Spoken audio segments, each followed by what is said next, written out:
नमस्कार साथीहरू, आजका लेटेस्ट समसामयिक जीकेहरूबाट 1. हालै राष्ट्रिय तथ्याङ्क कार्यालयको प्रतिवेदन अनुसार सबैभन्दा बढी गरिबी भएको प्रदेश कुन हो?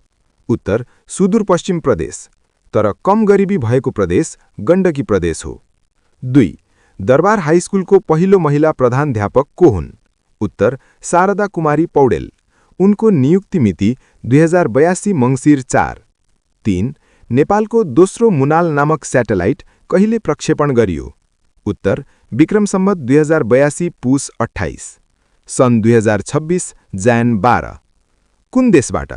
उत्तर भारत, सतीश धवन अन्तर्राष्ट्रिय केन्द्र श्रीहरिकोटाबाट। 4. राष्ट्रिय च्याउ दिवस कहिले मनाइन्छ? उत्तर पुस 15। निर्णय 2082 पुस 11 गते। 5. हालका राष्ट्रिय योजना आयोगका उपाध्यक्ष को हुन्? उत्तर डाक्टर प्रकाश कुमार श्रेष्ठ। नियुक्ति कहिले भए? उत्तर 2082 मङ्सिर 29 गते। 6.